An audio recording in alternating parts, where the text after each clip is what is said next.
Bonsoir à vous et bonsoir aussi à vous qui nous suivez au travers de tous ces moyens que la technologie actuelle met à notre disposition. Je nous propose de lire deux textes. Le premier est assez long, et puis le deuxième, il est très court. Mais c'est du premier texte qui est très long que nous allons tirer notre thématique de ce soir. 2 Chroniques au chapitre 20, du 1er au 18e verset, pensez-y. Et puis nous lirons le verset 27 au verset 29.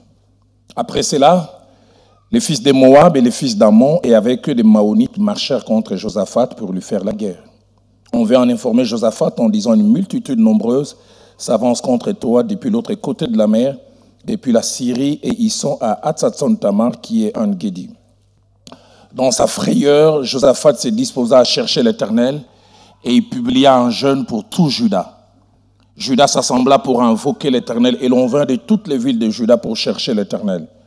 Josaphat se présenta au milieu de l'assemblée de Juda et de Jérusalem dans la maison de l'Éternel devant les nouveaux parvis. Et il dit: Éternel, Dieu de nos pères, n'es-tu pas Dieu dans les cieux? Et n'est-ce pas toi qui domines sur tous les royaumes des nations? N'est-ce pas toi qui as mis en main la force et la puissance et à qui nul ne peut résister? N'est-ce pas toi, ô notre Dieu, qui as chassé les habitants de ces pays devant ton peuple d'Israël et qui l'a donné pour toujours à la postérité d'Abraham qui t'aimait? Ils l'ont habité et t'y ont établi un sanctuaire pour ton nom en disant: s'il nous survient quelque calamité, l'épée, les jugements, la peste ou la famine, nous nous présenterons devant cette maison et devant toi, car ton nom est dans cette maison. Nous crierons à toi du sein de notre détresse et tu exauceras et tu sauveras. Maintenant, voici les fils d'Ammon et de Moab et ceux de la montagne de Séir, chez lesquels tu n'as pas permis à Israël d'entrer quand il venait du pays d'Égypte, car il s'est détourné d'eux et ne les a pas détruits. Et voici qui nous récompense en venant nous chasser de ton héritage dont tu nous as mis en possession. Ô notre Dieu, n'exerceras-tu pas tes jugements sur eux? Soulignez bien ce qui va suivre, car nous sommes sans force devant cette multitude nombreuse qui s'avance contre nous et nous ne savons que faire, mais nos yeux sont sur toi. Tout Juda s'est tenu debout devant l'Éternel avec leurs petits-enfants, leurs femmes et leurs filles, leurs fils plutôt. Alors l'Esprit de l'Éternel saisit au milieu de l'assemblée Jacaziel, fils de Zacharie, fils de Benaja, fils de Jéiel, fils de Matania, Lévi d'entre les fils d'Azaph. Et Jacaziel dit: soyez attentifs, tout Juda et habitants de Jérusalem, et toi, roi Josaphat, ainsi vous parle l'Éternel. Ne craignez point et ne vous effrayez point devant cette multitude nombreuse, car ça ne sera pas vous qui combattrez, ça sera Dieu. Demain, descendez contre eux. Ils vont monter par la colline de Tis et vous les trouverez à l'extrémité de la vallée en face du désert de Jéruel. Vous n'aurez point à combattre en cette affaire. Présentez-vous, tenez-vous là et vous verrez la délivrance que l'Éternel vous accordera. Juda et Jérusalem, ne craignez point et ne vous effrayez point. Demain, sortez à leur rencontre et l'Éternel sera avec vous. Josaphat s'inclina le visage contre terre et tout Juda et les habitants de Jérusalem tombèrent devant l'Éternel pour se prosterner en sa présence. Verset 27, tous les hommes de Juda et de Jérusalem ayant à leur tête Josaphat partirent joyeux pour retourner à Jérusalem, car l'Éternel les avait remplis de joie en les délivrant de leurs ennemis. Ils entrèrent à Jérusalem et dans la maison de l'Éternel au son de luth, de harpes et de trompettes. La terreur de l'Éternel s'empara de tous les royaumes des autres pays lorsqu'ils apprirent que l'Éternel avait combattu contre les ennemis d'Israël. Nous lisons aussi 2 Corinthiens au chapitre 4 et là nous lisons simplement les versets 8 ainsi que le verset 9e. L'apôtre Paul déclare: nous sommes pressés de toute manière mais non réduits à l'extrémité, dans la détresse mais non dans le désespoir, persécutés mais non abandonnés, abattus mais non perdus. Amen. Ce soir, partant de ces 2 textes, et principalement du premier qui est notre principal, je voudrais parler sur les thèmes tirés du verset 12 de 2 Corinthiens 20. Nous ne savons que faire. Nous ne savons que faire. Au travers de ces messages de ce soir, je ne viens pas nous donner des révélations. Je ne viens pas apporter des connaissances extraordinaires. Je ne vais pas vous parler de vérités bibliques auxquelles vous n'avez jamais été exposés. Ce soir, je viens simplement m'associer à une qualité d'hommes et de femmes. Une qualité d'hommes et de femmes remplissant 5 conditions. La première condition, je viens m'associer aux hommes et aux femmes dont les prières ne viennent pas de la tête, mais les prières viennent du cœur. Des hommes et des femmes qui parlent venant de leur cœur, qui dans la présence de Dieu expriment tout. J'aime quand Anne, alors que l'homme de Dieu croyait qu'elle était ivre, elle dit « Je ne suis pas ivre, j'ai déversé mon cœur devant Dieu. » Je faisais simplement sortir ce qui était dedans. Et c'est à ces hommes et à ces femmes que je viens donner la main d'association ce soir, afin que nous puissions parler à notre Dieu. Mais ce soir, je viens aussi parler à une deuxième catégorie d'hommes et de femmes. Des hommes et des femmes qui, en priant, leur prière ne s'adresse pas à leurs voisins ou à leurs voisines, mais leur prière s'adresse à Dieu. Vous savez, vous serez étonné de savoir combien de fois des gens, quand ils prient, ce n'est pas Dieu qu'ils visent, c'est leur voisin. J'ai entendu quelqu'un prier « Seigneur, je t'ai fait part de mon amour redondant vis-à-vis de toi. Et Seigneur, tu sais combien mon amour vis-à-vis de toi est d'une ambivalence que toi-même tu ne sais pas comprendre. » Je dis, est-ce que Dieu a-t-il besoin de ça? Et les voisins qui étaient à ses côtés, waouh, il est étonné, quel français. Hein, j'ai pris que quand vous priez, vous vous adressez à Dieu. Et vous savez, quand on s'adresse à Dieu, je ne dis pas qu'il faut escamoter les Français, mais des fois, ça peut ne pas aller. Mais le plus important, c'est que nous nous adressons à Dieu. Et j'aime quand la Bible est parlant toujours d'Anne, elle priait, la Bible dit, on n'entendait même pas sa voix. Elle gesticule qu'il est tel seulement, de telle sorte que l'homme de Dieu a cru qu'elle était ivre. Il a dit, femme, fais passer ton vin. Troisième chose, je viens parler aux hommes et aux femmes qui remplissent cette troisième condition. Des hommes et des femmes qui, dans la présence de Dieu, sont vrais, sont honnêtes et sont sincères. Pas qui jouent un rôle, mais qui sont vrais. Et quatrièmement, je viens parler aux hommes et aux femmes qui n'ont pas honte de reconnaître leurs limites, qui n'ont pas honte de reconnaître leurs faiblesses, qui n'ont pas honte de reconnaître qu'ils peuvent quelquefois atteindre un seuil d'incompétence. Un niveau où ils reconnaissent qu'ils n'ont pas de solution au problème. Un niveau où ils reconnaissent qu'ils ne peuvent rien, qu'ils ne peuvent pas changer les choses. Moi qui vous parle, il m'est arrivé souvent d'atteindre ce seuil d'incompétence. Quatrièmement, je viens parler aux hommes et aux femmes qui ont conscience d'une chose, peut-être par rapport à une situation par laquelle ils sont en train de passer, que seul un miracle et une intervention hors du commun venant de Dieu peut changer leurs conditions. Parce que les humains ont lancé un verdict, les humains ont tiré une conclusion. Avant de revenir sur ce texte essentiel de 2 Chroniques, chapitre 20, texte à partir duquel nous allons partager quelques petites vérités, je voudrais en deux mouvements nous parler d'abord de qui était Josaphat, qui est notre personnage central, mais parler aussi du contexte de sa prière. Qui était cet homme et dans quel contexte il a fait cette prière qui nous inspire. Notez ces quelques 8 petites informations attachées à Josaphat, afin que nous puissions mieux le connaître. La première information, c'est qu'il était roi de Juda, qui était le royaume du Sud, de 870 avant Jésus-Christ jusqu'à 848. Il était roi de cette partie quand il y a eu schisme, c'est-à-dire le royaume s'est divisé en deux. Deuxième information les concernant, c'est qu'au moment où il était roi de Juda, Akab était roi d'Israël, qui était le royaume du Nord. Donc il régnait au même moment qu'Akab régnait de l'autre côté. Troisièmement, son père s'appelait Asa. Il a été roi assez longtemps en Juda et comme nous le verrons tout à l'heure, qui a très très mal fini. Quatrièmement, il a connu un règne, officiellement on dit 25 ans, mais une bonne étude montre qu'il a connu presque un règne de 28 ans. Parce que comme nous lisons 2 Chroniques chapitre 16, verset 12 à 13, c'est que la 39e année du règne de son père, celui-ci est tombé malade, il a eu un problème des pieds, qu'il a quasiment immobilisé jusqu'à la 41e année. Donc durant 3 ans, son père était incapable. Et tous les commentateurs se mettent d'accord pour dire qu'il a presque commencé à régner. Et son père était simplement sur le trône, mais c'est lui qui décidait de tout. C'est pourquoi certains disent 25 ans officiellement par rapport à son intronisation. Mais si on prend aussi les 3 ans durant lesquels son père était hyper diminué, on peut parler de 28 ans. Cinquième information, son nom, Josaphat, en hébreu signifie Dieu est juge, ou Dieu est mon juge. C'est-à-dire celui qui me défend, celui qui me soutient.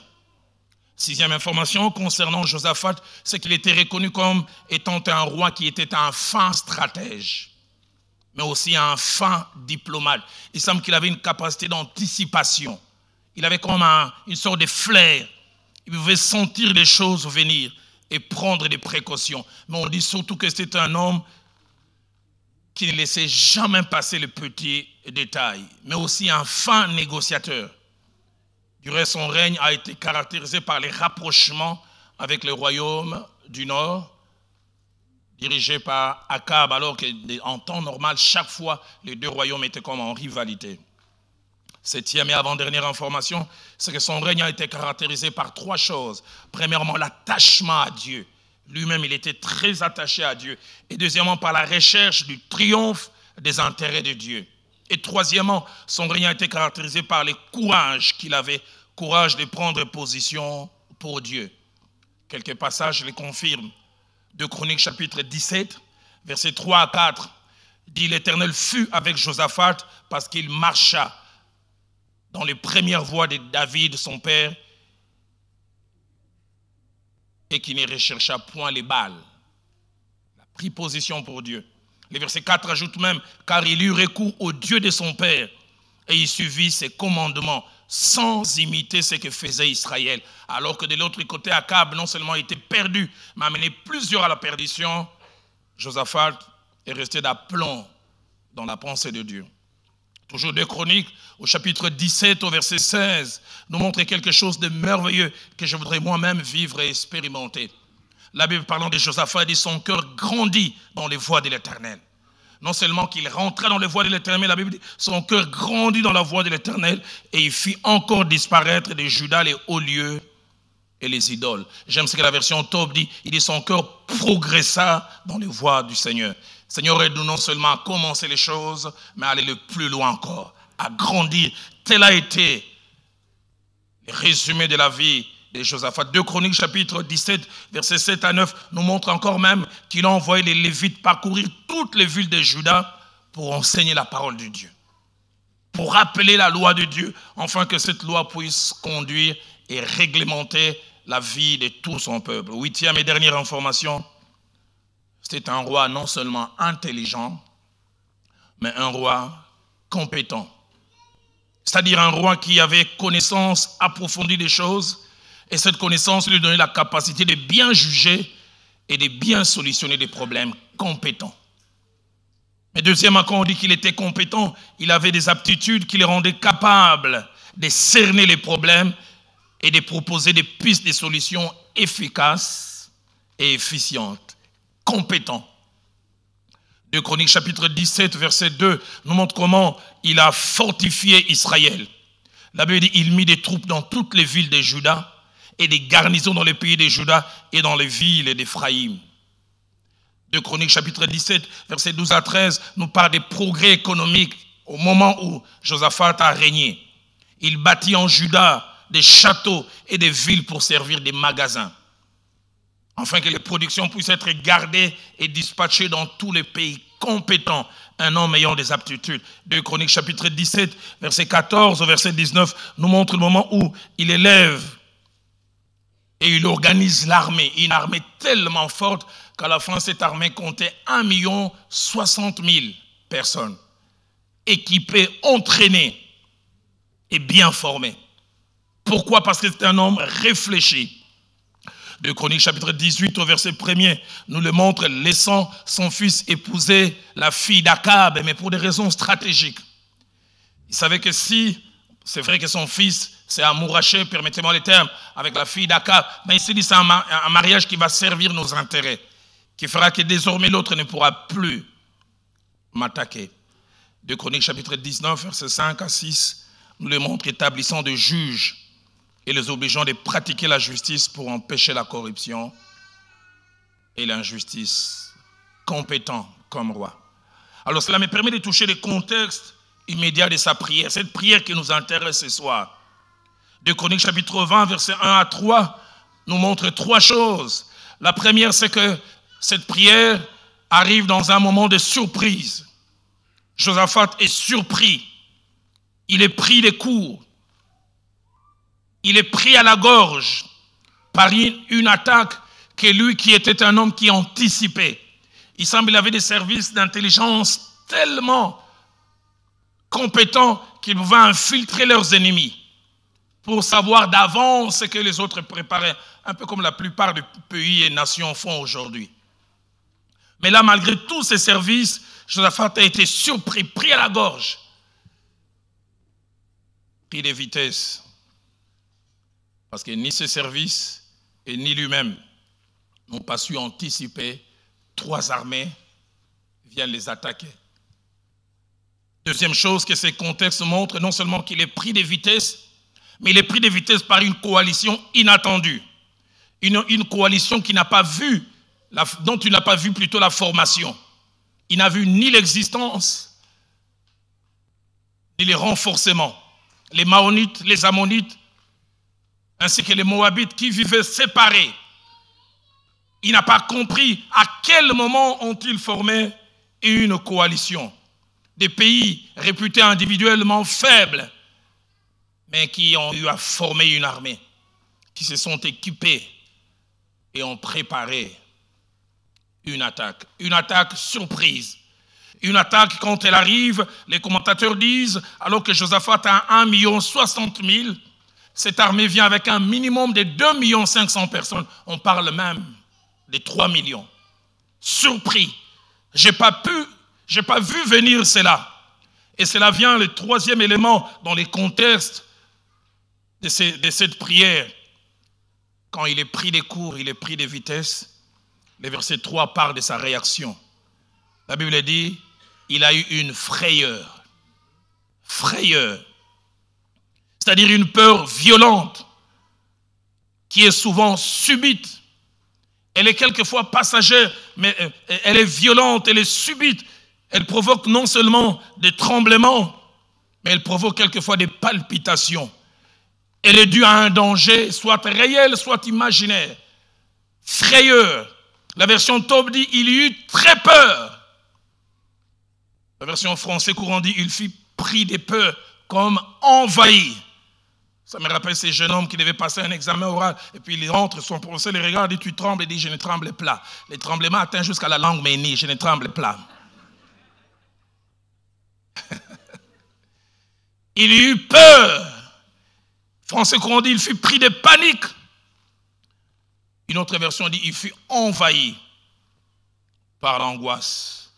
Je voudrais m'arrêter un petit moment pour dire qu'aussi spirituel, fort et confiant en Dieu que nous sommes, ce n'est pas impossible qu'un jour ou l'autre, nous puissions être visités par la peur, la crainte, et des fois à son plus haut degré comme Josaphat l'a connu. Il y eut une grande peur, la frayeur. Elle a envahi. Exode chapitre 14, verset 10, nous parle des enfants d'Israël. Devant eux, c'est la mer Rouge. Derrière, ce sont les armées égyptiennes qui avancent. Ils sont comme resserrés dans un étau. Et la Bible dit, ils eurent une grande frayeur. Et ils crièrent à Moïse. Matthieu chapitre 14, verset 26, nous parle de la réaction des disciples, voyant un être bizarre, qui était certes leur Seigneur, mais qui marchait sur l'eau, qu'ils ont pris pour un fantôme. La Bible dit, ils eurent une grande frayeur et poussèrent des cris. Marc chapitre 14, verset 33, nous parle même de notre Seigneur, le vôtre ainsi que le mien, qui a connu aussi, avant la croix, la frayeur. Il est à Gethsémane et il voit déjà par anticipation tout ce qu'il va vivre, comment il sera flagellé, comment il sera pendu au bois.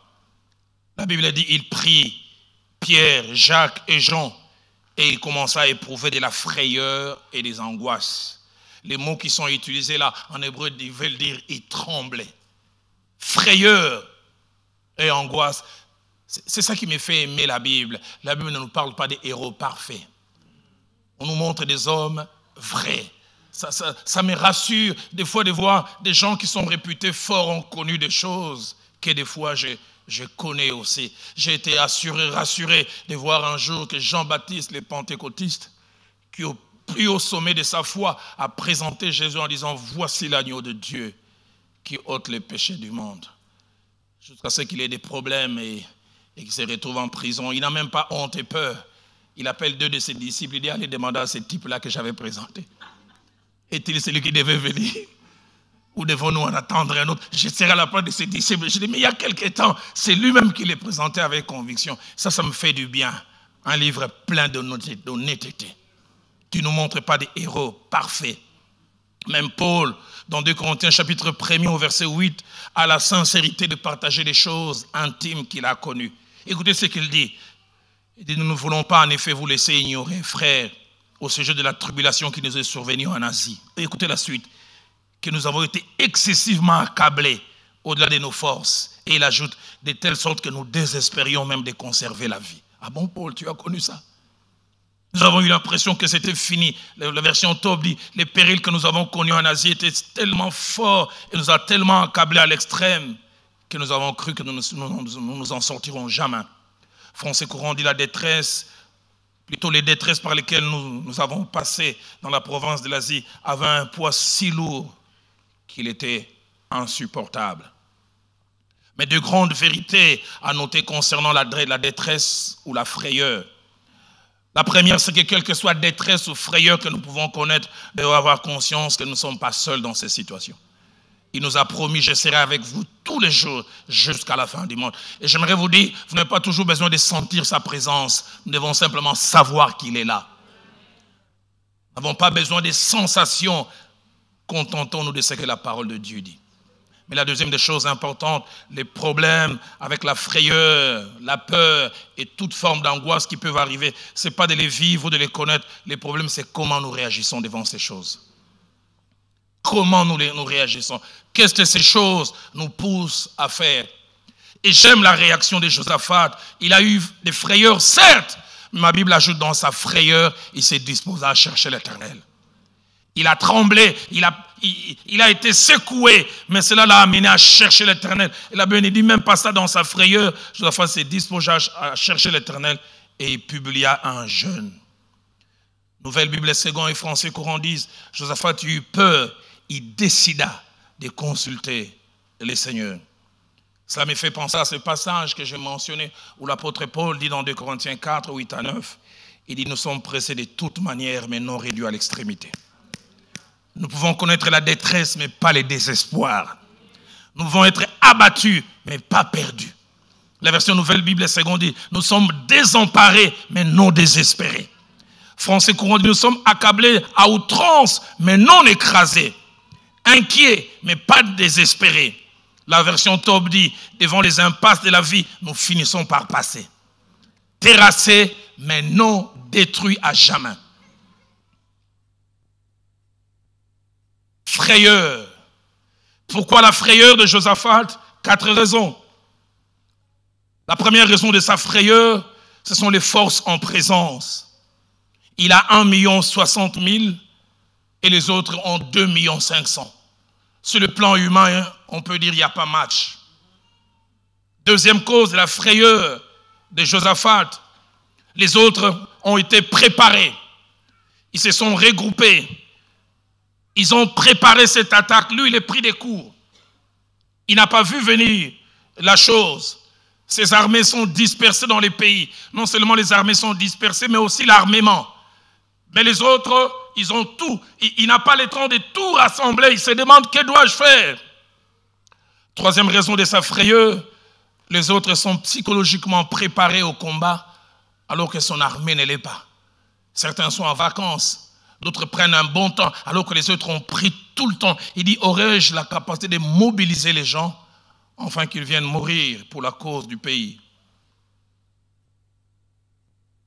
La quatrième chose qui fait la frayeur de Josaphat, c'est que lui qui a toujours anticipé, lui qui a toujours vu venir les choses, lui l'homme compétent, capable de trouver des solutions, cette fois-ci, il n'en a pas. Il n'a pas du répondant. Il n'a pas de solution. Il ne sait pas ce qu'il faut faire. Et ça ajoute sa peur. Et devant cette réalité, il fait une prière qui présente 2 visages. Le premier visage de cette prière semble être un aveu de faiblesse, semble montrer un fatalisme et même une forme de capitulation. Lorsqu'il dit, nous ne savons que faire et nous sommes sans force. Quelle prière! Cette prière cache 4 vertus. La première vertu, cette prière, elle est honnête. C'est d'un homme honnête qui ne veut pas faire les faux. J'ai vu chez nous en Afrique, quelquefois dans nos pays, les rebelles, quelquefois, occupent tous les pays, ils sont même à moins d'1 kilomètre. Et vous voyez les généraux, les chefs d'état-major qui passent à la télévision, qui disent « Nous maîtrisons la situation. Nous contrôlons tout et on ne contrôle rien. » Pas d'honnêteté. Mais cette deuxième vertu de cette prière, c'est une prière sincère. La prière de quelqu'un qui ne cache rien, qui exprime réellement ce qu'il a dans son cœur. Troisième vertu de cette prière, c'est la prière d'un homme véridique. Un homme qui dit les choses telles qu'elles sont. Telles qu'elles sont plutôt. Mais quatrième vertu attachée à cette prière, c'est une prière franche, sans dissimulation, sans maquillage. Mais c'est un peu ces côtés honnêtes, sincères, vrais et francs qui peut donner l'impression que c'est quelqu'un qui a capitulé. Il dit, nous sommes sans force. Et puis il ajoute, nous ne savons que faire. 3 petites choses que je voudrais faire remarquer à ce niveau, où la gravité de cette prière est cachée. C'est premièrement celui qui fait la prière. Ce n'est pas un homme du peuple, c'est le roi. C'est celui sur qui tous les yeux sont fixés. Josaphat, pourquoi tu dis ça? Comment tu peux parler ainsi? Et il dit, nous ne savons que faire. Deuxième chose à faire remarquer, c'est l'endroit où il fait cette prière. Il ne fait pas cette prière quasiment un aveu d'impuissance dans un petit groupe. Il fait cette prière en public. Si c'était aujourd'hui, ça passerait à la télévision. Emmanuel Macron va parler. Et il fait la prière, il dit, les Syriens nous ont attaqués, mais nous sommes sans force, et je ne sais que faire.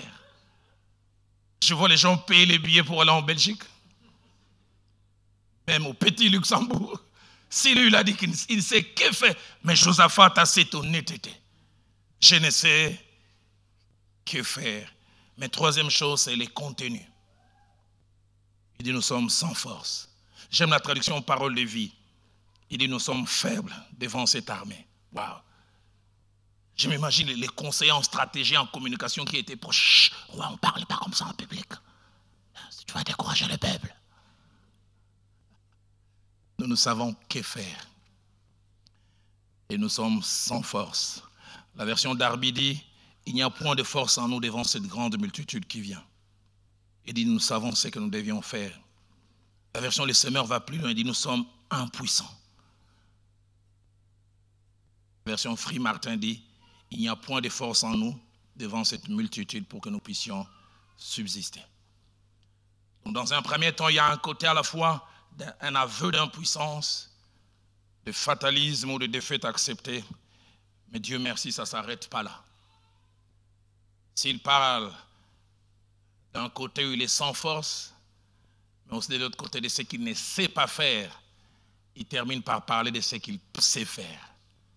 Il dit, nous sommes sans force, nous ne savons que faire, mais nous savons faire une chose, tourner nos yeux vers toi. Ça, nous savons faire. Changer la situation, nous ne savons pas. Changer les choses, nous ne savons pas. Nous avons atteint notre seuil d'incompétence, mais nous savons quelqu'un qui sait faire ce que nous ne pouvons pas faire. Et nous avons nos yeux fixés vers lui. J'aime quand le psalmiste dit, je lève les yeux vers les montagnes, d'où me viendra le secours.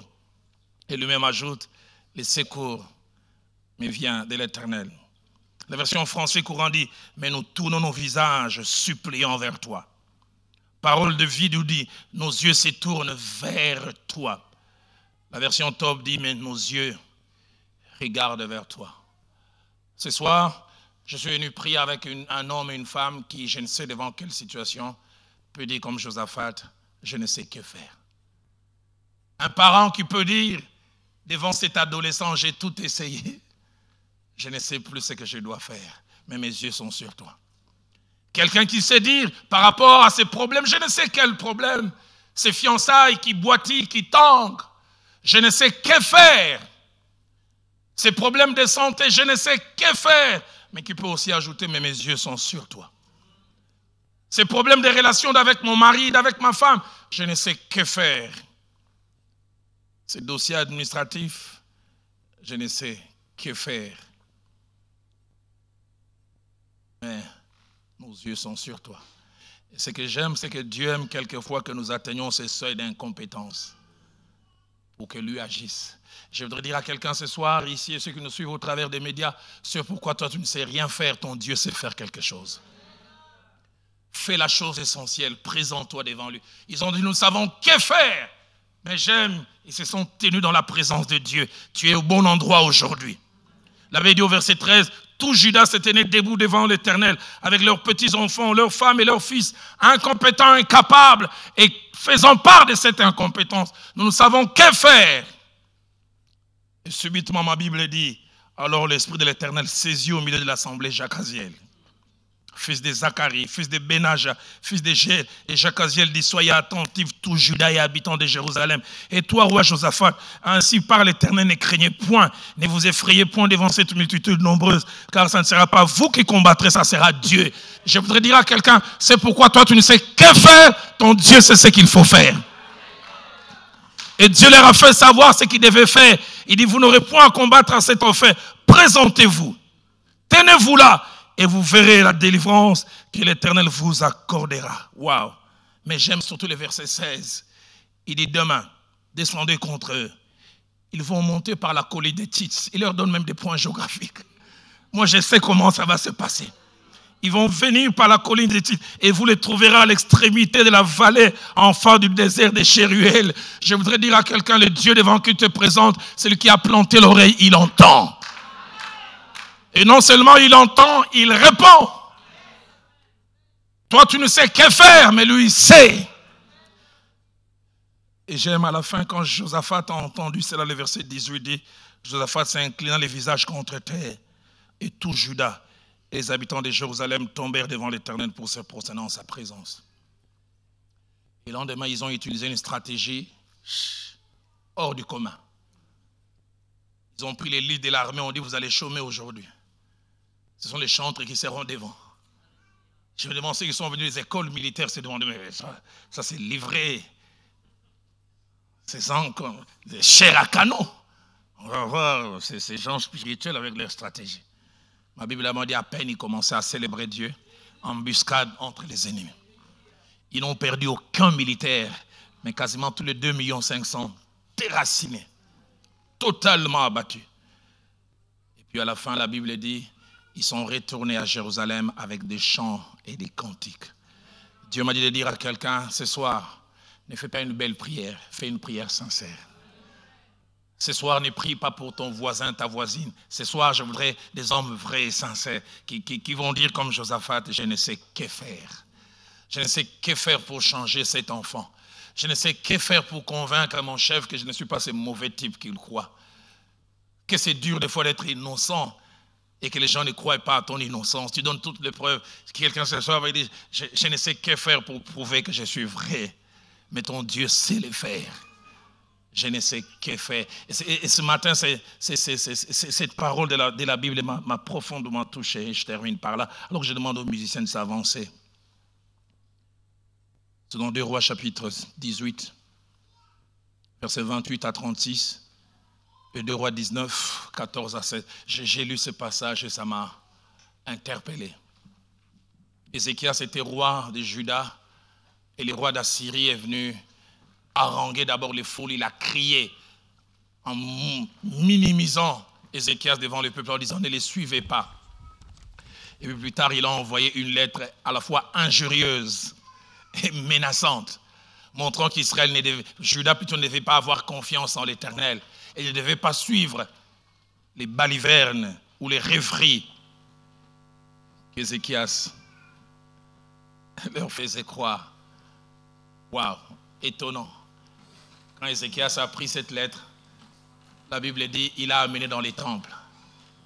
Et il a présenté devant Dieu en disant, toi-même lis. Lis ce qui est écrit. Lis ce qu'on dit te concernant et me concernant. Et ce début d'après-midi, alors que j'étais en train de prier, Dieu me montrait deux hommes, un homme et une femme, qui à la réunion de ce soir ont avec eux dans leur poche, dans leur sac, une lettre. Je ne sais pas quelle lettre, la lettre d'un médecin avec un verdict. Ce soir, viens comme Josaphat, viens comme Ézéchias, dit, Seigneur, voici ce que le médecin a dit. Je ne sais que faire pour changer cette situation. Je ne sais pas quelle lettre tu as. Est-ce d'un refus d'une situation administrative? Ce soir, alors que nous serons en train de déverser nos cœurs devant Dieu, fais comme Ézéchias. Amen. Dis, Seigneur, voici ce qu'ils ont dit. Je ne sais comment changer cette situation. Mais ton Dieu, le Dieu de la Bible, il est capable. Nous sommes sans force. Nous ne savons que faire. Je lève les yeux vers les montagnes. D'où me viendra le secours?